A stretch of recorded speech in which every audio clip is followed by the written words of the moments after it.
இன்றைய இந்த திருப்பலியை இறைவனுக்கு நன்றி கூறி கரோலின் அந்துராஜ் மற்றும் மேரி ஸ்டெல்லா இவர்களினுடைய பிறந்த நாளில் இறைவனுக்கு நன்றியாக இந்த திருப்பலியை ஒப்பு கொடுக்கின்றார்கள்.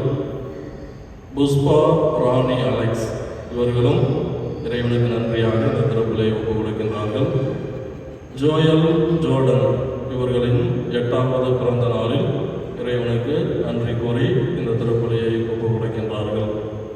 மேலும் இறந்து போன கொசல்ராம் குப்பன், சுசீலா மற்றும் சின்னப்பா இவரின் குடும்பத்தில் இறந்து போன அனைத்து ஆன்மாக்களுக்காகவும், ஜோசப் குடும்பத்தில் இறந்து போன அனைத்து ஆன்மாக்களுக்காகவும் இந்த திருப்பலியிலே சிறப்பாக ஜெபிப்போம்.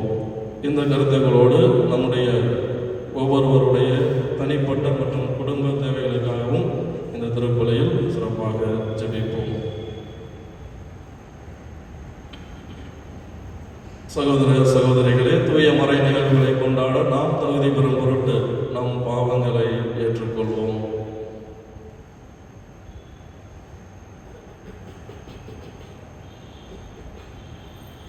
எல்லாம் வல்ல இறைவனிடமும்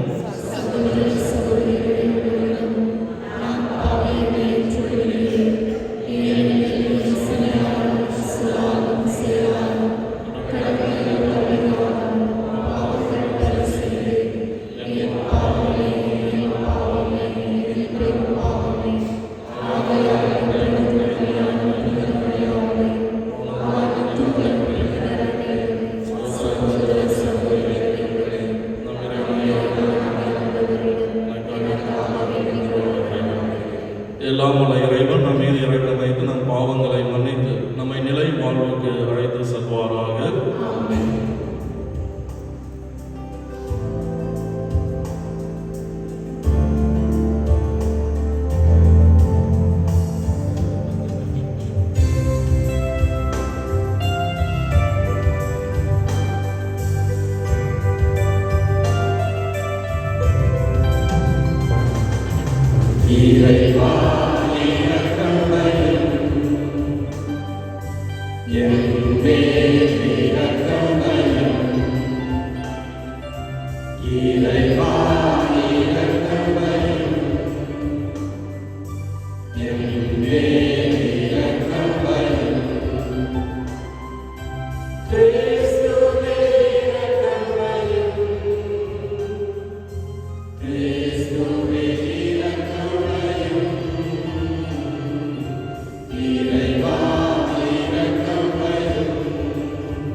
எல்லாம் வல்ல இறைவா, உயிர்த்தெழுந்த ஆண்டவரின் ஆற்றலை அறிவிக்க எங்களுக்கு அருள் புரிய உம்மை வேண்டுகின்றோம். அதனால் உமது கொடையின் பிணையை அவரில் பெற்றுக்கொண்ட நாங்கள் அதன் முழுமையான வெளிப்பாட்டினை கண்டுகொள்ளும் தகுதி பெறுவோமாக. உம்மோடு தூய ஆவியாரின் ஒன்றைப்பில் இறைவனாய் என்றென்றும் வாழ்ந்து ஆட்சி செய்கின்ற எங்கள் ஆண்டவரும் உம் திருமகனுமாகிய கிறிஸ்து வழியாக உம்மை மன்றாடுகின்றோம்.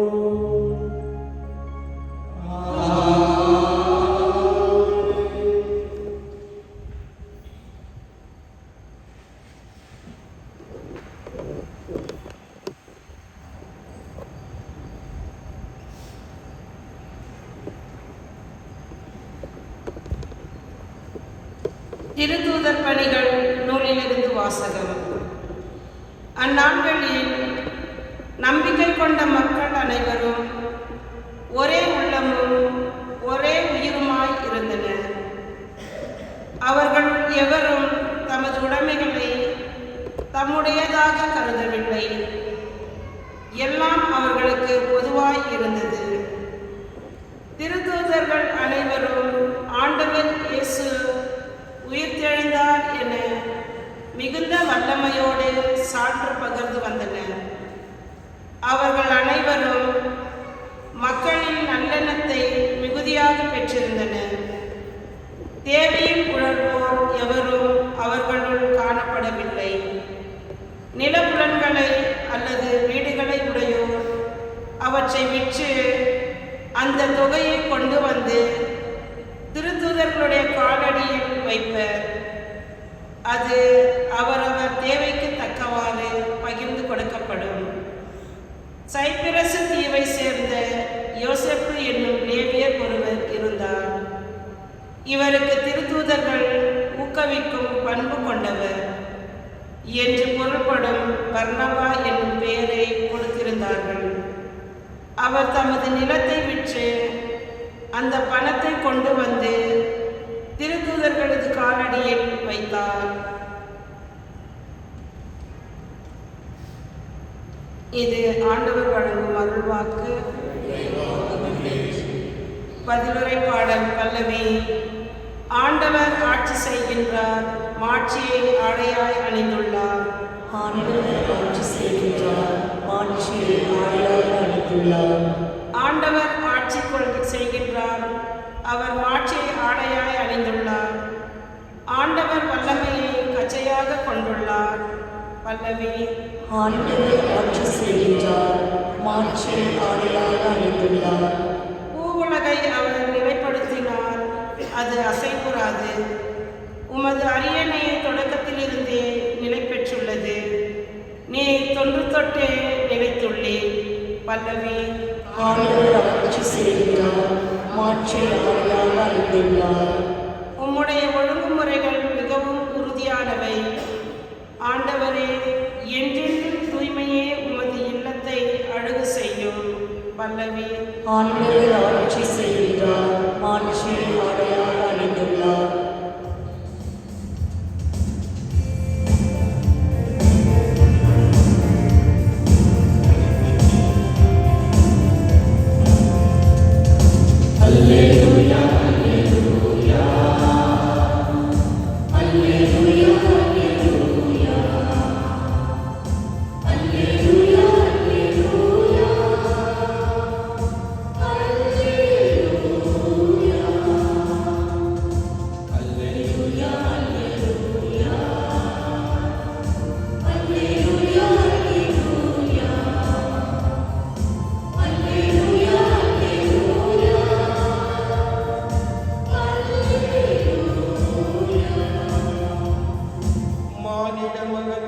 நம்பிக்கை கொள்ளும் அனைவரும் நிலைவாழ்வு பெறும் பொருட்டு அவர் உயர்த்தப்பட வேண்டும். அல்லேலூயா. அல்லேலூயா. அல்லேலூயா. அல்லேலூயா. அல்லேலூயா. அல்லேலூயா.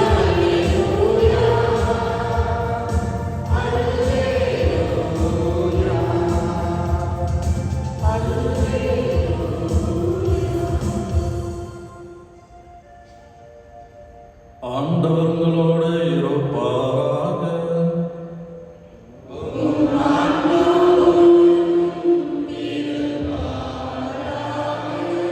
யோவான் எழுதிய தூய நற்செய்தியிலிருந்து வாசகம்.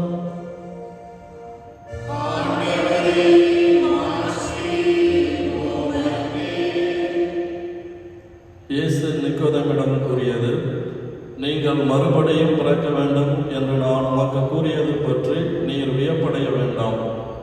காற்று விரும்பிய திசையில் வீசுகிறது, அதன் ஓசை உமக்கு கேட்கிறது. ஆனால் அது எங்கிருந்து வருகிறது என்றும் எங்கு செல்கிறது என்றும் உமக்கு தெரியாது. தூய ஆவியால் பிறந்த அனைவருக்கும் இது பொருந்தும் என்றார். நிக்கோதேம் அவரை பார்த்து, இது எப்படி நிகழ முடியும் என்று கேட்டார்.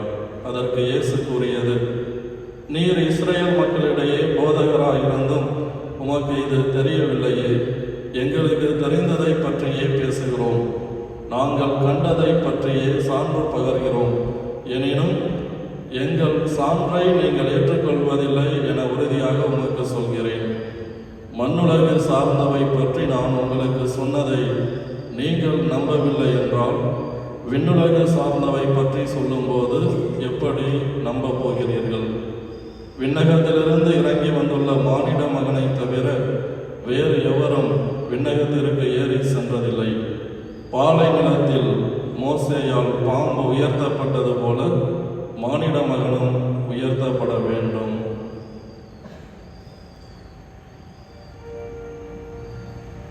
ஆண்டவரின் அருள்வாக்கு.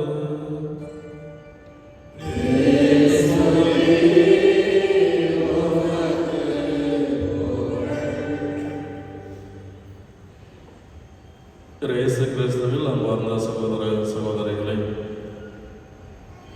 நாம் மீண்டும் புறப்படுக்க வேண்டும் என்ற அழைப்பினை ஆண்டவர் இயேசு இன்று நமக்கு கொடுக்கின்றார்.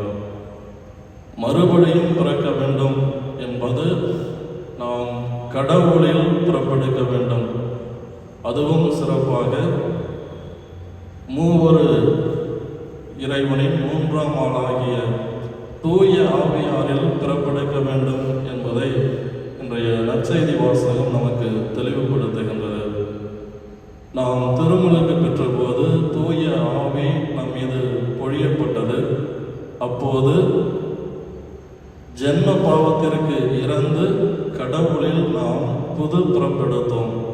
தூய ஆவியாரில் நாம் புது படைப்பாக மாற்றப்பட்டோம். திருமுழுக்கின் வழியாக தூய ஆவியாரில் புது பிறப்பெடுத்த நாம் அதற்கேற்ற ஒரு வாழ்வு வாழ இன்று நாம் அழைக்கப்படுகின்றோம். அதைத்தான் இன்றைய நற்செய்தியிலே ஆண்டவர் இயேசு நிக்கோதேமிடம் கூறுகின்றார், நீங்கள் மறுபடியும் பிறப்பெடுக்க வேண்டும் என்று கூறுகின்றார். நாம் எப்படி மறுபடியும் பிறப்பெடுத்து அந்த தூய ஆவியாரில் வாழ வேண்டும் என்பதை இந்த காற்றை கொண்டு ஆண்டவர் இயேசு இன்றைய நற்செய்தியிலே நமக்கு தெளிவுபடுத்துகின்றார். காற்று விரும்பிய திசையில் வீசுகிறது, அதன் ஓசை உமக்கு கேட்கிறது, ஆனால் அது எங்கிருந்து வருகிறது என்றும் எங்கு செல்கிறது என்றும் உமக்கு தெரியாது. தூய ஆவியால் பிறந்த அனைவருக்கும் இது பொருந்தும் என்று கூறுகின்றார். காற்று விரும்பிய திசையில் வீசுகின்றது என்று தூய ஆவியார் கடவுள் விரும்புகிற வழியில் நம்மை வழிநடத்தி கொண்டிருக்கின்றார். இதை ஆண்டவர் இயேசு கிறிஸ்துவினுடைய வாழ்க்கையிலிருந்து நாம் அறிந்து கொள்ளலாம். தந்தையாகிய கடவுள் இந்த உலகை மீட்பதற்காக தன்னுடைய ஒரே மகனை இந்த உலகிற்கு அனுப்புகிறார். அவரை தூய ஆவியால் புறப்படுக்க செய்கின்றார். தூய ஆவியால் இயேசு பிறக்க வேண்டும் என்பது தந்தையினுடைய விருப்பம். அதைத்தான் நேற்றைய தினத்திலே நற்செய்தியிலே நாம் பார்த்தோம். தூய ஆவி உம்மீது நிழலிடம், உம்மிடம் பிறக்கப் போகும் குழந்தை தூயது என்று கப்ரியேல் வானதூதர் கன்னை மரியாளுக்கு கூறுகின்றார். தூய ஆவியால் இந்த கடவுள் உலகில் புறப்படுக்க வேண்டும் என்பது தந்தையின் விருப்பம். அதை தூய ஆவியார் நிறைவேற்றுகின்றார். காற்று எவ்வாறு விரும்பிய திசையில் வீசுகிறதோ அதே போன்று கடவுள் தன்னுடைய விருப்பத்தை தான் விரும்பியவாறு தூய ஆவியை கொண்டு செயல்படுத்துகின்றார். இந்த தூய ஆவியார் கடவுள் விரும்புவதை கடவுள் விரும்புகின்றவாறு அதை நிறைவேற்றி முடிக்கின்றார். மீண்டும் இயேசுவினுடைய வாழ்க்கையிலே பார்க்கிறோம். அவர் திருமுழுக்கு பெற்ற போதும், அவர் தோற்றம் மாறிய போதும் மற்றும் அவர் ஜெபித்த போதும் இந்த தூய ஆவியார் ஆண்டவர் இயேசுவிலே செயல்படுகின்றார். தந்தையின் விருப்பத்தை ஆண்டவர் இயேசுவிலே இந்த தூய ஆவியார் நிறைவேற்றி வைக்கின்றார். எவ்வாறு காற்று விரும்பிய திசையில் வீசுகிறதோ அதே போன்று கடவுளின் விருப்பத்தை இந்த தூய ஆவியார் நிறைவேற்றி வைக்கின்றார்.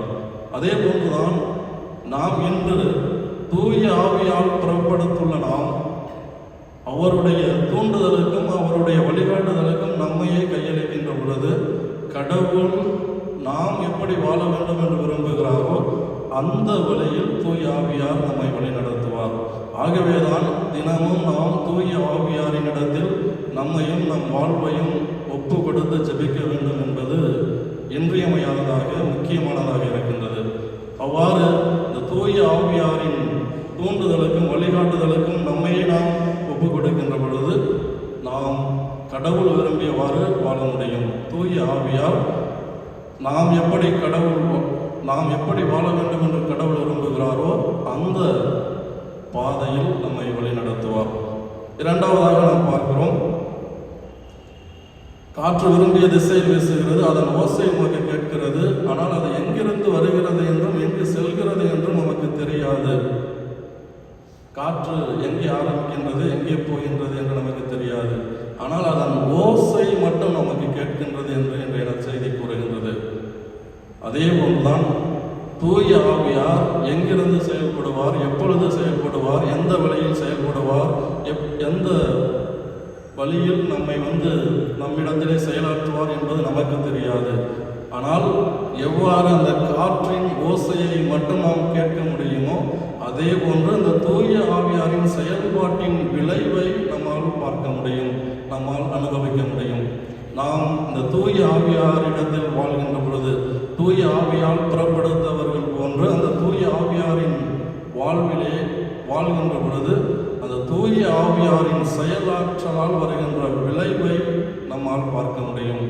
எவ்வாறு அந்த காற்றின் ஓட்டத்தை நம்மால் பார்க்க முடியாது, ஆனால் அதன் விளைவை, அந்த ஓசையை நாம் கேட்க முடியும். அதே போன்று நாம் தூய ஆவியால் புறப்படுத்தவர்கள் என்று சொன்னால் அவரில் நாம் வாழ்கின்ற பொழுது அந்த தூய ஆவியாரின் கனிகளும் கொடைகளும் நம்முடைய வாழ்விலே அந்த தூய ஆவியால் புறப்படுத்தவர்களுக்குரிய விளைவாக நம்முடைய வாழ்விலே அது வெளிப்படும். அன்பு, பாசம், பொறுமை, மன்னிப்பு, ஏற்றுக்கொள்ளுதல், சகோதரத்துவம், விட்டுக் கொடுத்தல், இது போன்ற தூய ஆவியாரின் கனிகளும் குடைகளும் நம்முடைய வாழ்விலே வெளிப்படும். தூய ஆவியால் புறப்படுத்தவர்களின் வாழ்வில் தூய ஆவியாரின் செயலாற்றலின் விளைவை நாம் உணர்ந்து கொள்ள முடியும், அதை அனுபவிக்க முடியும். ஆகவேதான் தூய ஆவியாரில் நாம் புறப்படுக்க வேண்டும் என்று சொன்னால் நாம் தூய ஆவியாரில் வாழ வேண்டும். கடவுளில் புறப்படுக்க வேண்டும் என்றால் கடவுளில் நாம் வாழ வேண்டும். ஆகவேதான் தூய ஆவியாரிடத்தில் நம்மையே நாம் ஒப்பு கொடுத்து ஜெபிப்பது இன்றியமையாததாக இருக்கின்றது. இவ்வாறு நாம் தூய ஆவியாரிடத்தில் நம்மையே தினமும் ஒப்பு கொடுத்து ஜெபிக்கின்ற பொழுது கடவுள் விரும்பியவாறு நாம் வாழ முடியும். இரண்டாவது, அந்த கடவுளின் ஆற்றல் நம்மிலே செயல்படும். அதன் விளைவாக நாம் நல்லவர்களாக, புனிதத்தை நோக்கி, கடவுளை நோக்கி பயணிக்கக்கூடிய மக்களாக நாம் மாற முடியும், வாழ முடியும். ஆகவேதான் நாம் பார்க்கிறோம், பழைய ஏற்பாட்டிலே எஸ்ஐயா இறைவாக்கினர் கூறுகின்றார், மீண்டும் உன்னதத்திலிருந்து ஆவி நம்மேல் பொழியப்படும், பாலை நிலம் செழுமையான தோட்டமாக மாறும் என்று கூறுகின்றார். எஸ்ஐயா அதிகாரம் 32 இறைவார்த்தை 15. இந்த தூய ஆவி பொழியப்படுகின்ற பொழுது பாலை நிலம் செழுமையான தோட்டமாக மாறுகின்றது, தோட்டம் அடர்ந்த காடாக மாறுகின்றது என்று கூறுகின்றார். அந்த அளவிற்கு நாம் தூய ஆவியாரில் புறப்படுகின்ற பொழுது, தூய ஆவியார் நம்மில் செயல்படுகின்ற பொழுது நம்முடைய வாழ்வும் செழுமையான ஒரு வாழ்வாக, அர்த்தமுள்ள வாழ்வாக, வளமான ஒரு வாழ்வாக, ஆசீர்வாதமிக்க வாழ்வாக மாறும். ஆகவே நாம் தூய ஆவியாரில் வாழ, நம்மில் தூய ஆவியார் செயலாற்ற தேவையான அருள் வர வேண்டி இந்த திருப்பலியில் தொடர்ந்து ஜெபிப்போம்.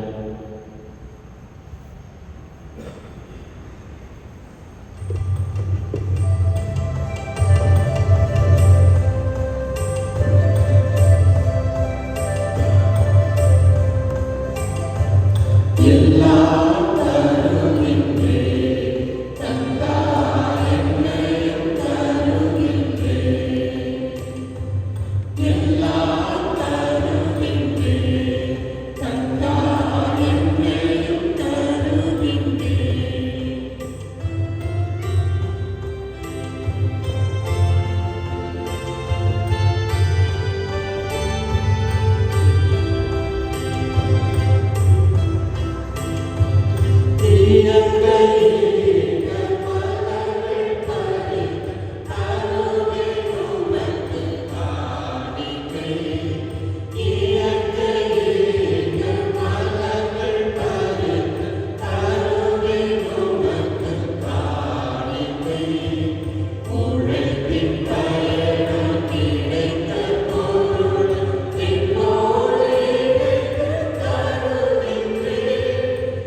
சகோதர சகோதரிகளே, என்னுடையதும் உங்களுடையதுமான இப்பலி எல்லாம் நல்ல தந்தை ஆகிய இறைவனுக்கு ஏற்றதாகும்படி மன்றாடுங்கள்.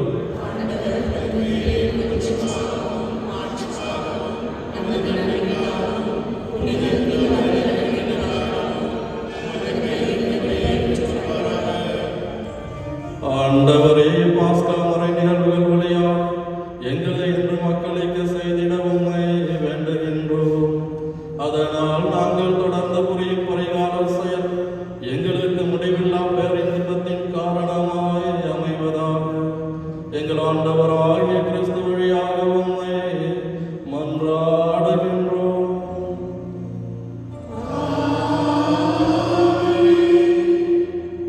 ஆண்டவர் உங்களோடு இருப்பாராக. இதயங்களை மேலே எழுப்புங்கள். நாம் இறைவனாகிய ஆண்டவருக்கு நன்றி கூறுவோம். ஆண்டவரே, எக்காலத்திலும் உம்மை புகழ்ந்துரைப்பதும் எல்லாவற்றுக்கும் மேலாக எங்கள் பாஸ்காவாகிய கிறிஸ்து பலியான இச்சிறப்பான காலத்தில் உம்மை இன்னும் மிகுதியாக வாழ்த்தி போற்றுவதும் மெய்யாகவே தகுதியும் நீதியும் ஆகும். எங்கள் கடமையும் மீட்பிற்குரிய செயலும் ஆகும். கிறிஸ்து எங்களுக்காக இன்னும் தொடர்ந்து தம்மை கையளித்து உமது திருமுன் இடையராது புரிந்து பேசி எங்களை பாதுகாத்து வருகின்றார். பலியான அவர் இனிமேல் சாக மாட்டார். கொலை செய்யப்பட்ட அவர் என்றும் வாழ்கின்றார். ஆகவே பாஸ்கா மகிழ்ச்சி பொங்க அனைத்துலகின் மாந்தர் அனைவரும் மக்களிக்கின்றனர். அவ்வாறே ஆற்றல் மிக்கோரும் அதிகாரம் கொண்ட தூதர்களும் உமது மாட்சியை புகழ்ந்து பாடி முடிவின்றி சொல்வதாவது: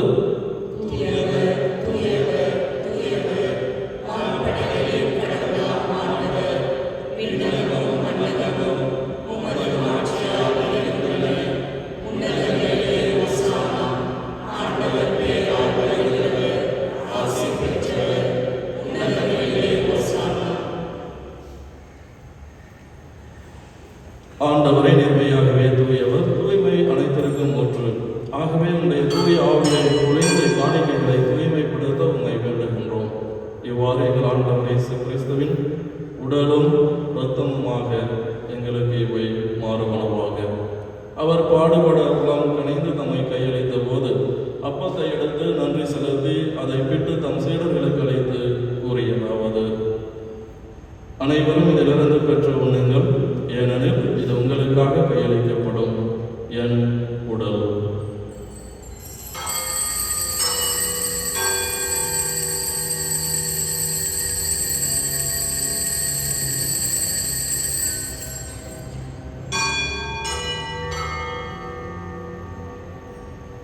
அவ்வண்ணமே இரவு பிறந்த இறந்திய பின் கிண்ணத்தையும் எடுத்து மீண்டும் உமக்கு நன்றி கூறி தம் சீடர்களுக்கு அளித்து அவர் கூறியதாவது: அனைவரும் இதிலிருந்து பெற்ற பருகுங்கள், ஏனெனில் இது புதிய நிலையான உடன்படிக்கைக்கு உரிய என் இரத்தத்தின் கிண்ணம். இது பாவ மன்னிப்பிற்கென்று உங்களுக்காகவும் பலருக்காகவும் சிந்தப்படும். இதை என் நினைவாக செய்யுங்கள்.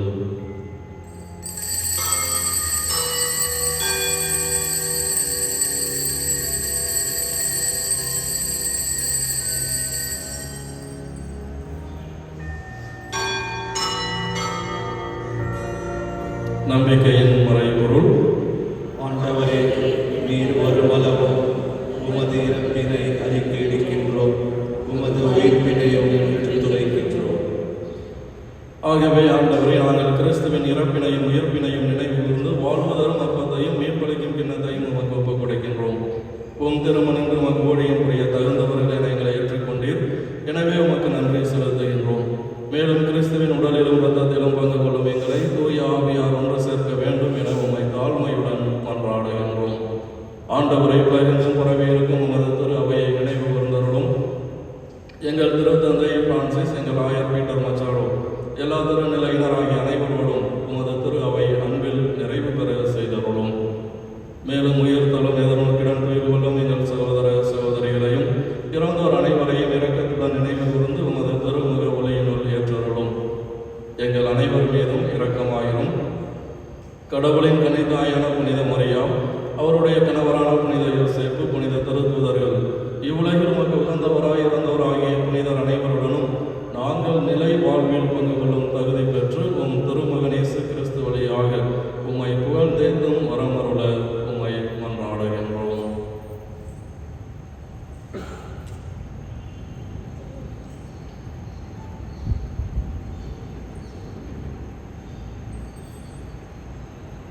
இவர் வழியாக இவரோடு இவரில் எல்லாம் வல்ல இறைவனாகிய தந்தையே, தூய ஆவியாரின் ஒன்றிப்பில் எல்லா புகழும் ஆட்சியும் என்றென்றும் உமக்கு உரியதே.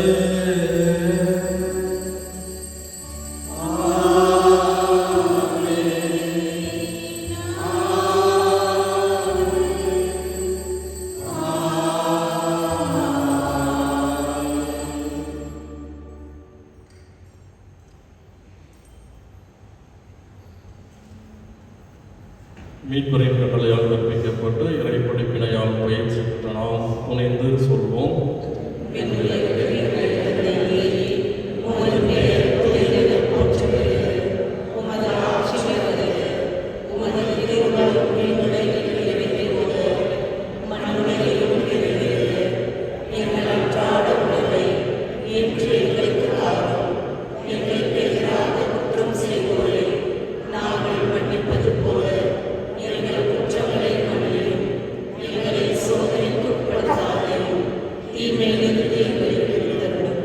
ஆண்டவரே, தீமை அனைத்திலிருந்தும் எங்களை விடுவித்து எங்கள் வாழ்நாளில் அமைதியை கனிவுடன் அருள உம்மை மன்றாடுகின்றோம். உமது இரக்கத்தின் உதவியால் நாங்கள் பாவத்திலிருந்து எப்போதும் விடுதலை பெற்று யாதொரு கலக்கமுமின்றி நலமாய் இருப்போமாக. நாங்கள் எதிர்நோக்கி இருக்கும் பேரின்பத்திற்காகவும் எம் மீட்பராகிய இயேசு கிறிஸ்துவின் வருகைக்காகவும் காத்திருக்கின்றோம்.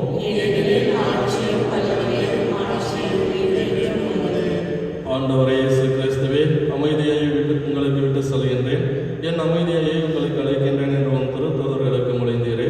எங்கள் பாவங்களை பாராமல் உமது திரு அவையின் நம்பிக்கையை கண்ணோக்கி உமது திருவுளத்திற்கு ஏற்ப அதற்கு அமைதியையும் ஒற்றுமையையும் அளித்தருள்வீராக. என்றென்றும் வாழ்ந்து ஆட்சி செய்கின்றவர் நீரே. ஆண்டவருடைய அமைதி உங்களோடு என்றும் இருப்பதாக. உயிர்த்த ஆண்டவர் இயேசு தருகின்ற அமைதியை ஒருவர் மற்றவரோடு பகிர்ந்து வருவோம். உலகின் பாவம் போகும் இறைவனின் செயலே, என் மேல் இரக்கமாயிரும்.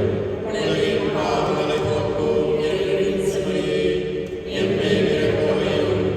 உலகின் பாவங்களை போக்கும் இறைவனின் செயலே, எனக்கு அமைதி அருளும்.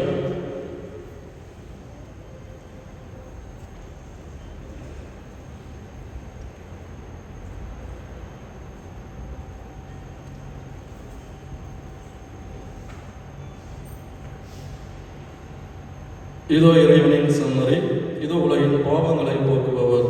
செம்மறியின் விருந்திற்கு அழைக்கப் பெற்றோர் பேறு பெற்றோர்.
யூபிலி ஆண்டின் இறைவேண்டல்.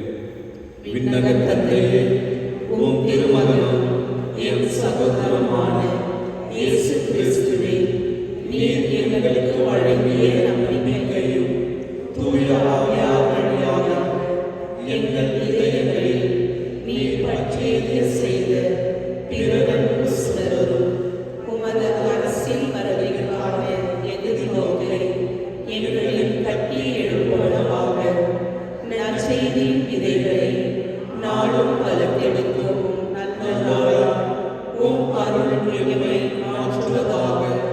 தீமையின் ஆற்றல்கள் மறைந்து உம் ஆட்சி நீடித்து ஒளிரும் பொருட்டு மாநில உலகளும் முழு கண்டவெளியும் புதிய விண்ணகமும் புதிய மண்டலம் நோக்கிய காத்திருடைய மாற்றம் பெறுவனவாக. யூபிலி கொண்டாட்டத்தின் அருள் விண்ணக செல்வங்களுக்கான ஆதரவையும் எதிர்நோக்கி திருப்பணிகளாகிய எம்மில் தூண்டி எழுப்புவதாக.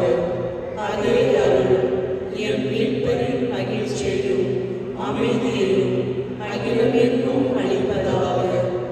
என்றென்றும் போற்றத்துக்குரிய எம் கடவுளாகிய உமக்கு மாட்சியும் புகழும் இன்றும் என்றும் உரித்தாக. ஆமென். மன்றாடுவோமாக.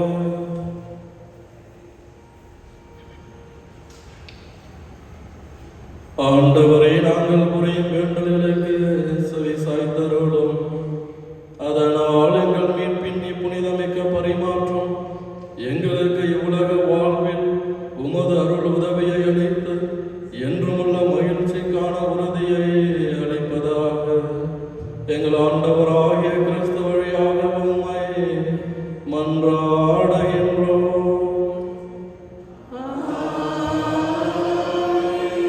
ஆண்டவர் உங்களோடு இருப்பாராக.